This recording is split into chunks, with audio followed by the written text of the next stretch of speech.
Hi, I'm Jenecia and welcome to my channel. Today we are making some yeast sandwich breads along with herbal sourdough bread, a garden focaccia, and an experimental sourdough bread while working in my unfinished kitchen.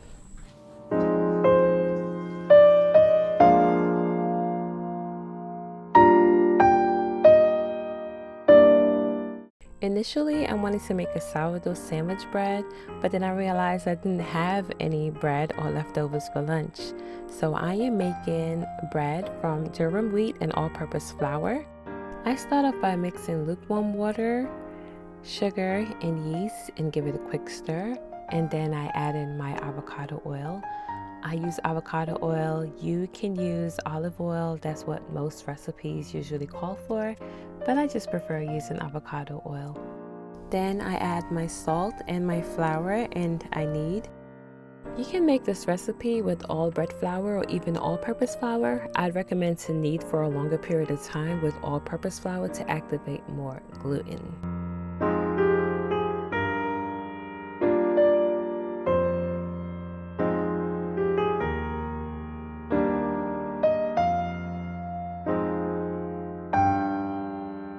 I decided to knead by hand. I know the mixer is convenient, but I just wanted to enjoy the process of doing it by hand this time. Looking at it now, my dough could have used a little more water. I usually use my mixer, and using my hands, I probably thought I was making Caribbean fried dumplings or something. But either way, the bread was saved and it still turned out nice. I'm just putting it in an oil bowl to rest and to rise and to get about double in size.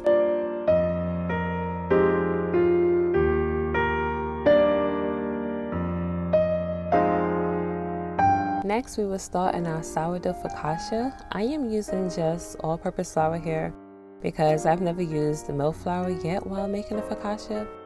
But I enjoy making focaccia because it's like an art project but bread. I am using 500 grams of flour, 400 grams of water, 9 grams of salt, 100 grams of starter, and I am mixing everything together into a shaggy dough.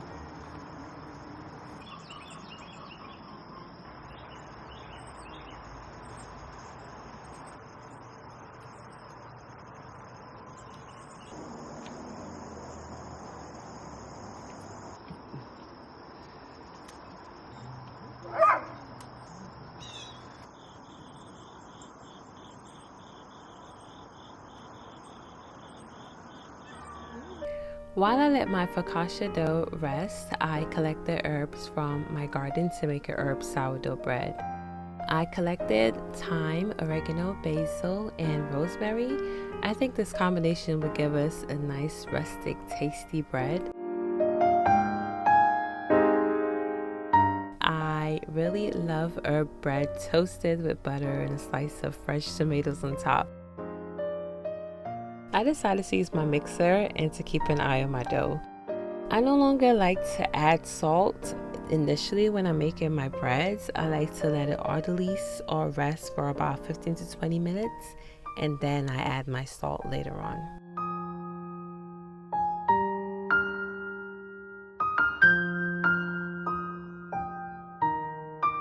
While that rests, I am stretching and folding my focaccia dough.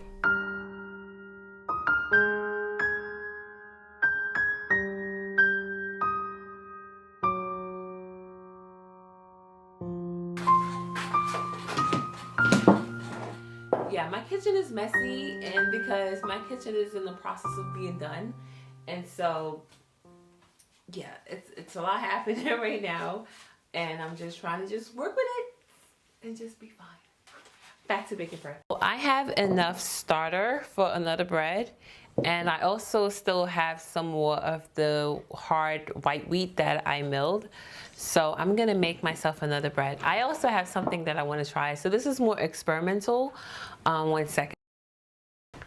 So I bought this at one of the stores, and it tastes really good. I like it a lot. The problem is that I can't figure if I should soak it or not, because normally I'm used to soaking my nuts. This sounds so weird.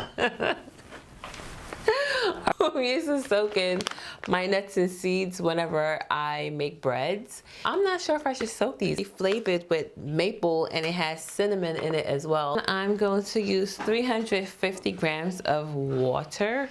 We need 500 grams of flour. I don't want to use all of this. I want to use mostly my all-purpose flour. You should use bread flour, but I don't have bread flour right now. I only have all-purpose flour and we're going to use it and make it work. Okay, you can always substitute. So I have 156 grams, that's fine. And then I'm gonna just add my regular flour on top. Need a little bit more.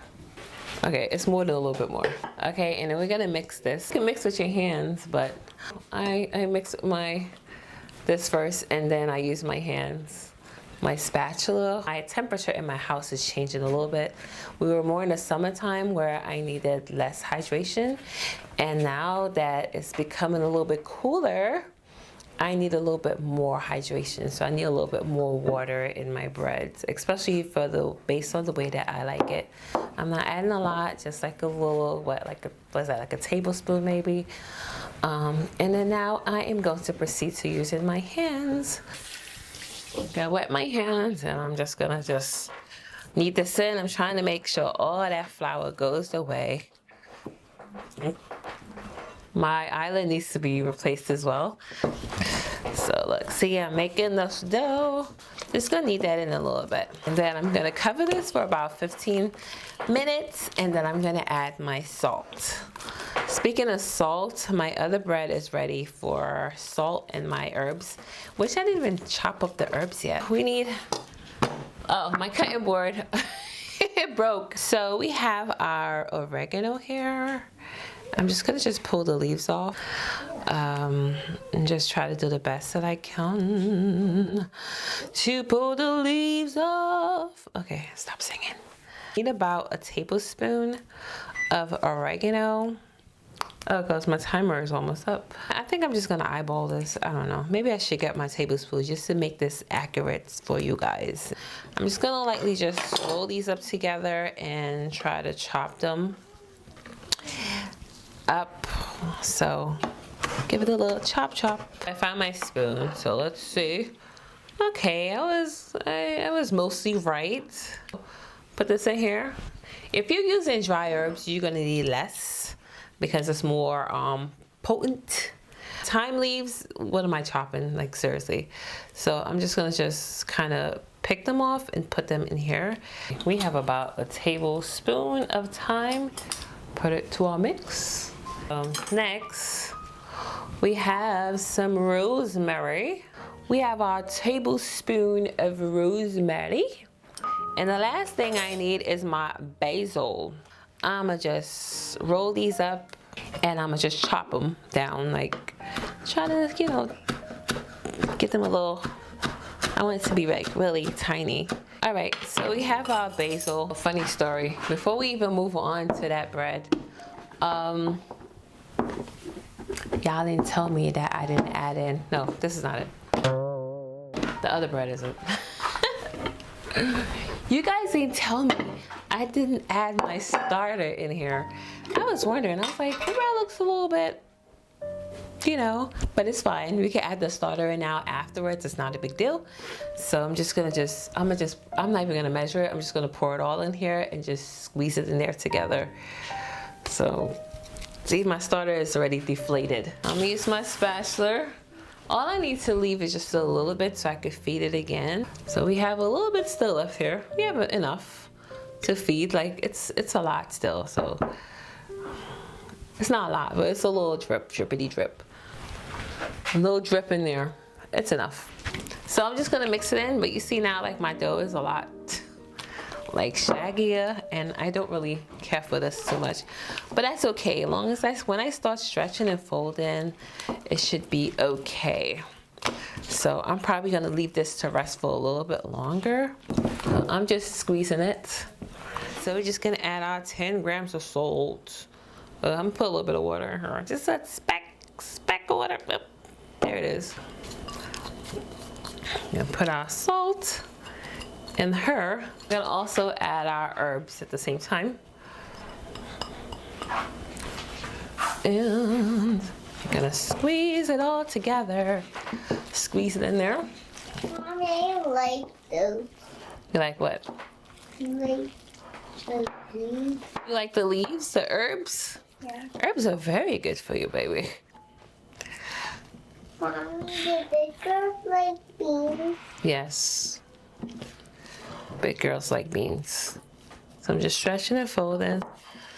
Stretching and folding. Stretching and folding. I'm not getting that much fold out of this bread. Now I am going to stretch and fold my focaccia. You don't necessarily have to stretch and fold this, but I like to, especially when I have time. I have a little bit of time today. So I'm just stretching, I'm just pulling it up at the sides like this, and folding it, and pulling it, and folding it. I can see my starter is ready doing its thing. It's starting to have a little bit of bubbles. See? Stretch and fold. Now I am going to fold and shake my yeast bread. After I place it in my loaf pan, I am going to let it rise again for the second rise until the dough is about 1 to 2 inches below the top of the loaf pan. You don't want to skip this step as letting it rise a second time. When I first started making bread and I didn't know any better, I used to let it rise the first time, shape it, put it in my loaf pan, and then put it to bake. And I used to be like, why isn't my bread coming out right? The reason why is because I did not do a second rise, so you need to do a second rise.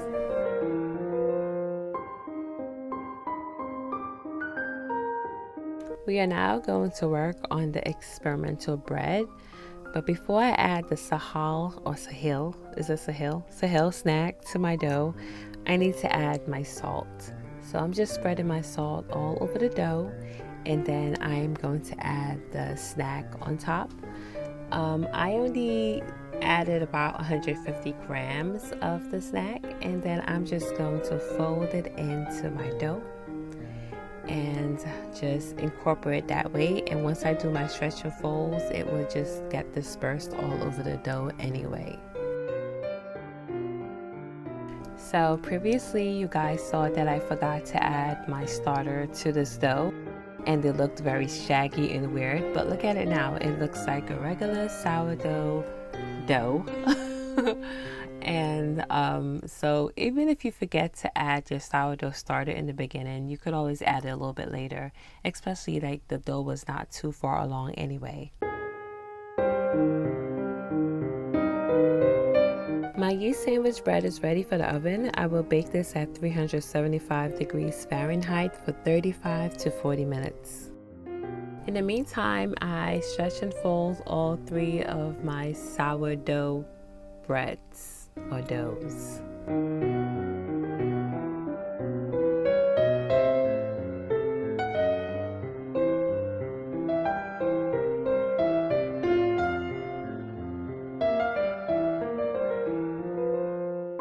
And after 35 to 40 minutes, my yeast sandwich bread is complete, and my children could have this for lunch if they choose. Now it's time for me to shape all of my sourdough breads.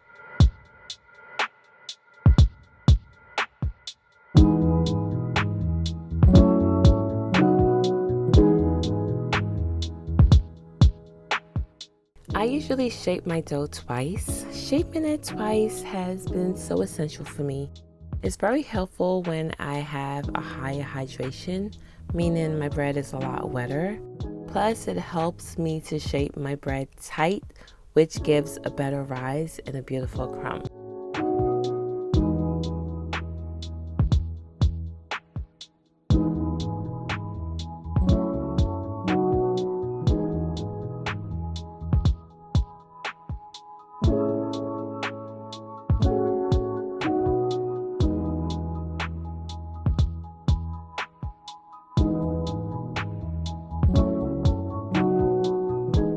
After my first shaping, I let my dough sit on the counter uncovered for about 10 minutes. Then I'm going to dust it with some flour. Then I'm going to flip it over, and then I am going to shape it once more.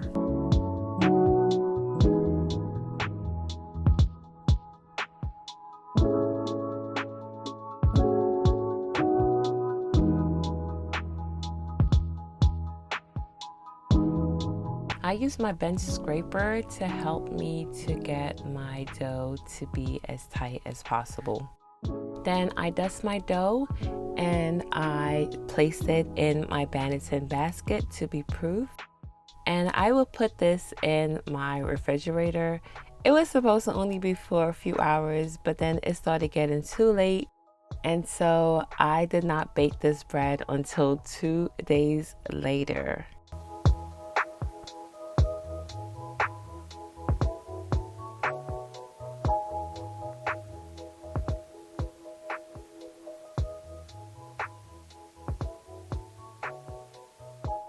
So I started making the bread on Friday, but I didn't get to finish. So this is Sunday. Now I'm preparing my pan, oiling my pan to put my focaccia in. I just had my focaccia in the same bowl in the fridge the entire time. And now I'm just putting the focaccia dough in the pan. I'm just stretching it out so that it can fit. I am going to cover my focaccia dough and let it warm up to room temperature. In the meantime, I am putting my pan in my oven so that it can warm up at 500 degrees. So I'm outside in the garden trying to find something yummy and pretty that I could put on my focaccia. I don't know, like my garden is at a state right now where it's like, I'm gonna get some of this thyme. I'm not sure if I'm gonna use it, but I'm gonna just get a few pieces because I like the shape of it and the way that it looks. I feel like it can, uh-oh, that's not thyme, that's a weed. Get out of here. I'm just only getting a few pieces. Oops. This is more complimentary, so I think I'm gonna use just the tiny leaves. We'll see. We have some tomatoes here. My tomato is falling out of, this looks so crazy right now. I have to come over here and fix this up, but this one looks pretty ripe. Let's get you out of here. It has a hole in it, so I think I'll just pick one of these. They're not super duper ripe, but that's okay. It will still work for what I want to do. Okay, so in here in the greenhouse, we have some banana peppers. There's a bug on it. Get off. So I'm only gonna use, I think I only need like maybe 1 or 2. Let's see. There's one over here. Oh, we have a lot of peppers in here that we need to harvest. Something else that I like using on my my focaccias is rosemary. So I have rosemary, but it's mostly in my front yard. Ooh, ooh, we have some butterfly pea. I wonder how this will look on there. Let me pick from. Let's get a few. We didn't get to harvest this morning because the family and I went for a long walk. So I'm just getting a few, not too much. Oh, I should have bought some snips to do this. I sure did not. I don't need a lot of rosemaries. And I just remembered something I saw in my backyard that I saw earlier before the weekend started that I need to go see if it's there. I would like to try it on my focaccia as well. So let's go there. I was right. So this is so cool. I've never seen this flower before, but it's so thick. I don't know if we could eat this, but it would have been so cool if I could have used this. I feel like they would be really good for bacon. Smells so good. This part is so hard that who's gonna eat that? Not me. So I think I'm gonna chop the heads off, right? And it's probably not gonna bake well, but it's still fun to try. Hi, you wanna say hi? Come on. My kitty Jackie. Hi. So I feel like I want some basil. I'm just adding a whole bunch of stuff to this.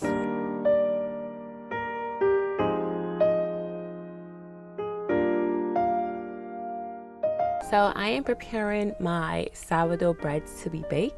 First, I'm baking my herb bread.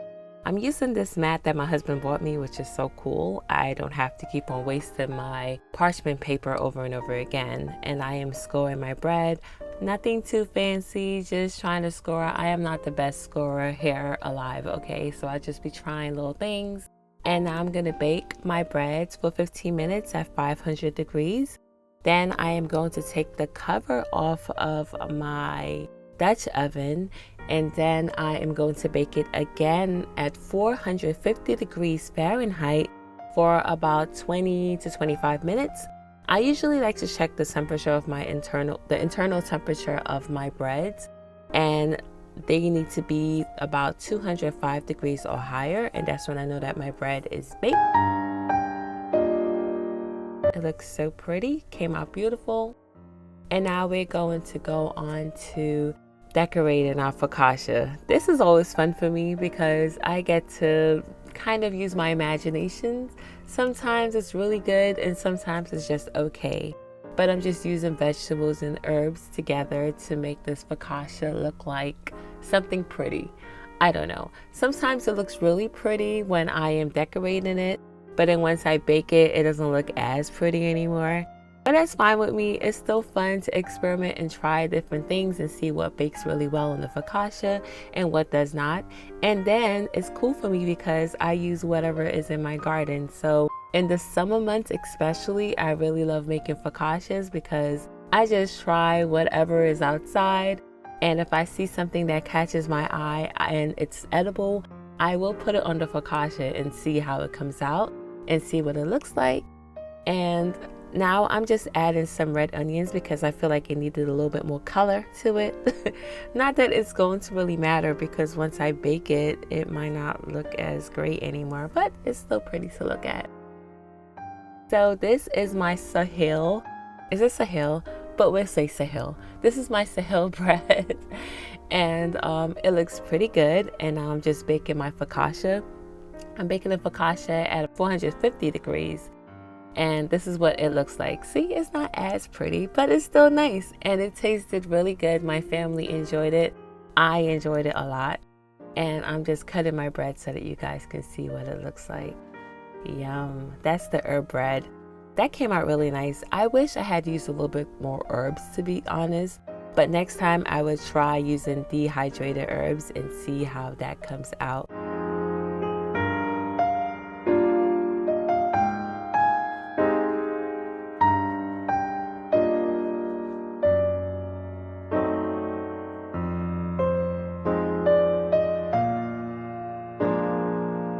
Okay, I'm gonna try the bread that has the Sahale, but the maple pecan with a glaze mix. Yes.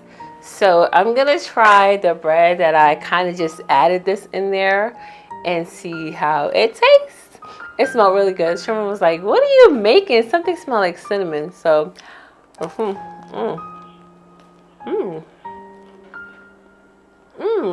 like it. I like. Yes. Yes. Yes, yes, yes. Yes, I like this. I need to. I don't know. I really like this. This is a keeper for me. It's pretty good. I like it. I just had dinner, so I'm not that hungry. But I like the cinnamon hint to it and the nuts. It's so good. So this one, I'm glad that I tried it. I love it. It's good. Just know that you could always be adventurous in the kitchen and have fun. And I will see you guys next time. Bye.